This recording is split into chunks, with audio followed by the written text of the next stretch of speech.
जिस देश में अमृत काल तक आरक्षण को ही देश की बर्बादी की सारी वजह मानी जाती हो एक बहुत बड़े तबके के द्वारा, उस देश में आरक्षण को लेकर समझदारी साफ कहां होगी।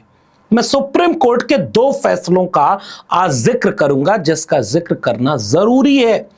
करोड़ों लोगों के भविष्य से जुड़ा हुआ है और सुप्रीम कोर्ट की तरफ से जो फैसले दिए जा रहे हैं, इनका आपके बच्चों के भविष्य से सीधा रिश्ता है। कानून, समझदारी, नियम, अवधारणा। हालांकि ईडब्ल्यूएस आरक्षण जब से इस देश में लागू हो गया है, आरक्षण जैसे शब्द की अवधारणा ही खत्म हो चुकी है और उसे गरीबी उन्मूलन कार्यक्रम घोषित किया जा चुका है, जिस पर आज तक लोगों की समझ साफ नहीं है। लेकिन सुप्रीम कोर्ट ने 2 फैसले दिए। राजस्थान के मामले में उसने कहा कि यूआर कैटेगरी होती है, जनरल जैसी कोई कैटेगरी नहीं होती। मेरिट में आने वाले किसी भी काबिल व्यक्ति को, चाहे भले ही वो एससी एसटी ओबीसी कैटेगरी में अप्लाई किया हो, लेकिन कट ऑफ अगर उसकी यूआर कैटेगरी में है तो जनरल जैसी कोई कैटेगरी नहीं होती, वो ओपन फॉर ऑल होती है और उसमें उसे सफल माना जाएगा। वहीं कर्नाटक के मामले में सुप्रीम कोर्ट ने इसी फैसले का पहलू बदल दिया। उन्होंने कहा कि किसी भी स्तर पर अगर आपने आरक्षण का लाभ ले लिया है तो आप जनरल कैटेगरी में जा ही नहीं सकते। मैं चाहता हूं कि इस वीडियो को आखिरी तक देख करके इस पूरे मामले पर अपनी समझ साफ कर लीजिए, क्योंकि ये आपके और आपके बच्चों के भविष्य से जुड़ा है। वरना ताकतवर ओहदों पर बैठे लोग या तो अपमानित करते आ रहे हैं आपके आरक्षण को कि आरक्षण जाति के नाम पर तो होना ही नहीं चाहिए, तो बर्बाद कर रहा है देश को। अगर आप उस कैटेगरी में तो मैं आपको प्रणाम कर रहा हूं। हिंदू राष्ट्र वाला बनाने वाली जो प्रधानमंत्री का छोटा भाई है, उसकी रैली में जाइए। या अनिल मिश्रा जो कह रहा है कि बाबा साहब अम्बेडकर का पुतला उतला जलाओ या BN राव को मानो, उसमें जाइए आप, और फिर आपके लिए तो डंका बज ही रहा है। अगर आप थोड़े समझदार हैं और अगर आप समझते हैं कि सामाजिक न्याय में आरक्षण का प्रावधान एक बहुत गहरी, क्रांतिकारी, आमूलचूल बदलाव की प्रक्रिया थी, तब तो आपको इस वीडियो को आखिर तक जरूर देखना चाहिए, ताकि यह समझे कि अंदर खेल क्या हो रहा है। और यह खेल वे लोग कर रहे हैं जिसमें एक भी SC ST OBC नहीं है। गारंटी कह रहा हूं। हो तो जरा नाम दीजिएगा, मैं बदलाव कर लूंगा अपनी बात में। मामला राजस्थान का है और राजस्थान के मामले में 19 दिसंबर को जस्टिस दीपांकर दत्ता और अगस्टीन जॉर्ज मसीह की बेंच ने एक फैसला सुनाते हुए कहा कि ओपन कैटेगरी का अर्थ खुला हुआ, यानी सबको शामिल होने की बात कही। इसमें किसी भी जाति, वर्ग या लिंग के आधार पर किसी को बाहर नहीं किया जा सकता और आवेदन पत्र में आरक्षित श्रेणी का उल्लेख कर देने भर से कोई उम्मीदवार अपने आप आरक्षित पद के लिए ही नहीं कैटेगरी में बनाएगा। और इस तरह से उन्होंने साफ तौर पर कहा कि यह पूरा मामला बदलाव का है। हुआ यह कि राजस्थान में 2022 में हाई कोर्ट और जिला अदालतों में जूनियर जुडिशियल असिस्टेंट और क्लर्क ग्रेड 2 के 2756 पदों के लिए परीक्षा हुई। चयन प्रक्रिया में 300 अंकों की लिखित परीक्षा और 100 अंकों का टाइपिंग टेस्ट भी था। मई 2023 में परिणाम घोषित होने के बाद यह सामने आया कि कई आरक्षित श्रेणियों यानी SC, OBC, MBC, EWS के कट ऑफ अंक सामान्य श्रेणी से अधिक थे। कुछ उम्मीदवारों ने सामान्य कटाव भी पार कर लिया था, लेकिन अपनी श्रेणी के कटाव से कम अंक होने के कारण उन्हें टाइपिंग टेस्ट से बाहर कर दिया गया। उम्मीदवारों ने इसे अनुच्छेद 14 और 16 को उल्लंघन बताते हुए हाईकोर्ट ने चुनौती दी और हाईकोर्ट ने कहा कि भाई मेरिट को प्राथमिकता दी जाएगी। जो उम्मीदवार सामान्य कटाव पार कर रहा है उसे ओपन कैटेगरी में शामिल किया जाएगा और सुप्रीम कोर्ट ने इस फैसले को सही माना। आप कल्पना करिए, अब जाति जनगणना क्यों होनी चाहिए? आरक्षण पर जब भी बात होगी, जाति जनगणना पर बात होगी। मैं जैसे एक सवाल पूछ दूं कि ईडब्ल्यूएस आरक्षण इस देश में कितना % है? 10%। 10% ईडब्ल्यूएस किसको मिलता है? केवल जनरल कैटेगरी वालों को, ब्राह्मण, क्षत्रिय, वैश्य। क्योंकि ईडब्ल्यूएस की शर्त यह है कि जो किसी भी तरह का आरक्षण पाते हैं वो ईडब्ल्यूएस में नहीं आएंगे। सुप्रीम कोर्ट के जजों ने कहा कि यह तो गड़बड़ है भाई, ये सवर्ण आरक्षण है, क्योंकि इसमें SC ST OBC के गरीबों को भी डालिए और बहुमत से फैसला ईडब्ल्यूएस में सवर्ण गरीबों के लिए मुस्तैद हो गया 10%। अब मेरा दूसरा सवाल, इस देश में सवर्णों की आबादी कितनी है? आप कहेंगे कि पता नहीं, क्योंकि जाति जनगणना तो हो ही नहीं रही है। SC ST की आबादी पता है, न OBC की पता है, न EWS की पता है। क्या केंद्र सरकार ने कोई सर्वे कराया? मेरी आने वाली किताब 10 तारीख को आ जाएगी, जाति जनगणना, और मैं चाहता हूं कि घर घर ये किताब पहुंचे। पता है क्यों? इसलिए नहीं क्योंकि मेरी है। जाति जनगणना की किताब इसलिए घर घर पहुंचे क्योंकि जो आरक्षण विरोधी हैं, जो सामाजिक न्याय विरोधी हैं, वो कुतर्क करते हैं, झूठ बोलते हैं, उस झूठ का पर्दाफाश हो और उनको थोड़ी समझदारी मिल जाए, आंकड़े मिलेंगे, तथ्य मिलेंगे, सूचनाएं मिलेंगी, समझ साफ हो जाएगी, इंसानियत के पैरोकार वो बन जाएंगे। और जो एससी ओबीसी हैं, जिनकी लड़ाई सामाजिक न्याय की है, वो भी ये बात समझें कि आपके बच्चों के भविष्य के साथ कितना बड़ा अन्याय हो रहा है और देश में बिना आंकड़ों के पॉलिसी बनाई जा रही है। इसलिए जाति जनगणना किताब को ये वाली जरूर मंगाइएगा और पढ़िए, पढ़ाइए, थोड़ा समझदारी से देखिए ना, वरना आपके लोगों का कोई हक लूटता रहेगा। ना आपके पास तथ्य होंगे, ना आपके पास तर्क होंगे। हमारी जिम्मेदारी है, हमने किताब लिख दी, अब आपकी जिम्मेदारी है कि आप पढ़ते हैं कि नहीं। अब ये तो बात आपको साबित करनी होगी कि आप जिंदा हैं और अपने हक को समझने के लिए पढ़ेंगे, लड़ेंगे। इसीलिए मैंने सवाल पूछा कि ईडब्ल्यूएस में कितने परसेंट हैं? 10%। कितनों को मिलता है? 10% है कि 8% है कि 7% है कि 12% है? पता ही नहीं। आरक्षण आपने 10% दे दिया। कई राज्यों ने इसीलिए ईडब्ल्यूएस अपने आप पूरा 10% लागू ही नहीं किया। उन्होंने कहा हमारे यहां आपको आबादी ही 10% नहीं है और आप 10% रिजर्वेशन ले रहे हो।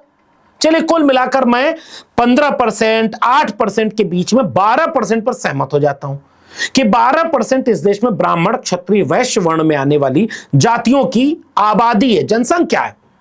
तो 12% को मिला कितना? 10% आरक्षण। कौन सा? ईडब्ल्यूएस। अब उसके बाद ओबीसी को कितना मिला? 27%। आबादी कितनी है? पता नहीं। मंडल कमीशन ने 1931 के आधार पर कहा था कि 52% है। आज जनगणना हो जाए तो पता चलेगा 60% से कम नहीं होंगे। कुछ लोग कहते हैं नहीं 50 होंगे, मैं बीच में यहां भी मान लेता हूं, 55% मान लेता हूं। रिजर्वेशन कितना मिला? 27। SC/ST वो आबादी बढ़ चुकी है, वो 16% से लेकर के 9% के आसपास तक मामला है, लेकिन रिजर्वेशन कितना मिला? 22.5%। मैं केंद्रीय सरकार की बता रहा हूं। तो अगर 12% सवर्ण है, उनको 10% ईडब्ल्यूएस भी मिल गया, तो 2% सवर्णों को 40% जनरल कैटेगरी रिजर्व। क्योंकि आप कहते हैं कि जिसने फॉर्म में SC/ST OBC लिख दिया वो तो उसी में जाएगा, और इसीलिए आप देखेंगे कि जनरल कैटेगरी से ज्यादा कट ऑफ SC/ST OBC में जहां जाती है वहां सब जगह घोटाला होता है। तो UR कैटेगरी उसे संवैधानिक आरक्षण की तरह बनाया गया, ओपन फॉर ऑल। अगर ओपन फॉर ऑल नहीं होगी तो 15% से जितना ज्यादा आबादी शेड्यूल कास्ट की बढ़ी है, 7.5% से जितना आबादी शेड्यूल ट्राइब की बढ़ गई है, और 27% से ऊपर, 55 में से 27 घटा लीजिए, ये जो जितने परसेंट लोग बचे हैं, लगभग 30%, तो ये सारे मिला के 40% लोग कहां जाएंगे? क्योंकि UR कैटेगरी 40% लोगों का पद 2% के लिए रिजर्व कर लिया गया। अगर आप ये सब नहीं समझ पा रहे हैं तो फिर हिंदू राष्ट्र बनाने के लिए आपको लग जाना चाहिए, धर्म खतरे में, ये सब मान लेना चाहिए। गोबर खाने से विज्ञान है, बढ़ता है, बीमारी ठीक होती है। अगर आप समझदार हैं तो समझे ना कि बिना जाति जनगणना के ये पॉलिसी बन कैसे रही है, और रिजर्वेशन की पॉलिसी अगर डेटा बेस्ड है तो विदाउट डेटा कैसे आप पॉलिसी बना रहे हैं, और बिना इस पॉलिसी के आप कैसे कह देते हैं कि ये UR कैटेगरी जनरल और ये सब होना चाहिए। अब लौटिए मूल सवाल पर, इसलिए ये वाली किताब जरूर पढ़िएगा। मूल सवाल ये है कि अगर ओपन फॉर ऑल है, जैसे उत्तर प्रदेश की जितनी वैकेंसी आप पिछले दिनों में देखेंगे, सब में मैं गारंटीज कह रहा हूं घोटाला है। कभी वो कहते हैं कि हमने अपने ऑफिस में जांच की, जैसे लेखपाल भर्ती वाला देखा आपने, कई भर्तियां देखी, किसी में 0 OBC की पोस्ट आई, किसी में 5%, 8%, 10%, 12%, और वो कहते हैं कि हमारे डिपार्टमेंट में सरप्लस है, OBC जितने होने चाहिए उतने हैं। कब हो गए? कब से वैकेंसी शुरू हुई? और UR, EWS ये सब नहीं है। कैसे पता चला? क्योंकि वो जो डिसीजन लेते हैं ना, सारे वही लोग हैं, वही वैकेंसी निकालते हैं, वही शर्तें बनाते हैं, और उन्हीं के लोग सुप्रीम कोर्ट में बैठकर कहते हैं कि अगर इंट्री लेवल पर आपने अगर एक बार लाभ ले लिया तो ऊपर आप जा ही नहीं सकते। यह मामला है कर्नाटक का। कर्नाटक के मामले में हुआ यह कि 2013 में भारतीय वन सेवा यानी IFS की परीक्षा हुई, 2 चरणों में हुई, और प्रारंभिक परीक्षा में सामान्य की कट ऑफ 267 नंबर थी। SC के उम्मीदवारों की 233 और 270 के आसपास जनरल कैटेगरी की, जिसमें से जी किरण जो अनुसूचित जाति से आते हैं, उन्होंने रियायती कट ऑफ का लाभ उठाते हुए 247 नंबर पर भी एंट्री पा ली, और उसके बाद उन्होंने फाइनल रिजल्ट में 19वां रैंक हासिल किया, और एंटनी ने UR कैटेगरी में 37वां रैंक हासिल किया। कैडर आवंटित हुआ तो जिसकी रैंक अच्छी थी उसको प्रेफरेंस कैडर मिल गया, दूसरे वाले को नहीं मिला। और जब किरण को तमिलनाडु कैडर में रखा गया और एंटनी को जनरल इंसाइडर का पद दे दिया तो किरण ने इसे सेंट्रल एडमिनिस्ट्रेशन ट्रिब्यूनल यानी कैट और कर्नाटक हाई कोर्ट में चुनौती दी और दोनों ही अदालतों ने यह कहा कि यह गलत है। एंट्री लेवल पर जो एग्जाम है अगर वो क्वालिफाइंग है और उसमें किसी ने रिजर्वेशन का फायदा ले भी लिया है तो आगे उसका रिजर्वेशन का हक आप नहीं छीन सकते। सिंपल लॉजिक है। अब ऐसे तो मान लीजिए किसी ने यूजीसी और नेट जेआरएफ में ओबीसी एससी एसटी में कैटेगरी में क्वालिफाई कर लिया, फिर आप वो जहां भी उस सर्टिफिकेट पर अप्लाई करेगा फिर तो आपको कल को ये भी नियम बना देंगे कि आपने रिजर्वेशन का एक बार फायदा ले लिया, आप उसी कोटे में रह जाएंगे। तो जो उस कोटे का है अगर वे सारे लोग अपने ही कोटे में हो जाएंगे तो सबसे ज्यादा नुकसान किसका है? वैसे तो एससी और एसटी का भी नुकसान है, लेकिन 52-55% आबादी वाली ओबीसी को 27% आरक्षण मिला है, फिर उन्हें वो कोटे में आप कैसे रखोगे? अब आते हैं मूल सवाल पर।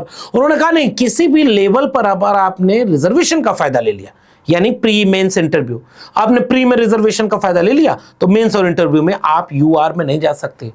कई जगह यही नियम चलता है, राज्य आयोगों में यही नियम चलता है, हर जगह यही नियम चलता है। अगर यह नियम चल रहा है तो फिर मिसलिनियस का मतलब क्या है?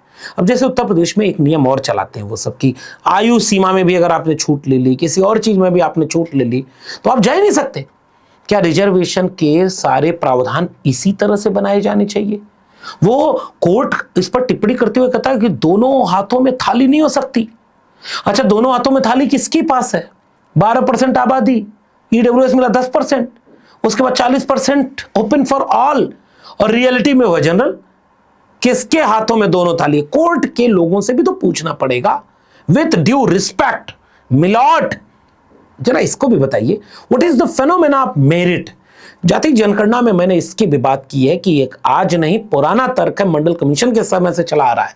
मेरिट के नाम पर इस तरह के तमाम धोखे होते हैं और इसीलिए मैंने अपनी किताब जाति जनगणना में एक सवाल पूछा है, अगर इतना सब है तो वो सारे डिपार्टमेंट केंद्र सरकार राज्य सरकारें बताएं जिसमें रिजर्व कैटेगरी के एससी एसटी ओबीसी जितना कॉन्स्टिट्यूशनल रिजर्वेशन उन्हें मिला है उतने परसेंट किन किन डिपार्टमेंट में वो फुलफिल हो गए हैं।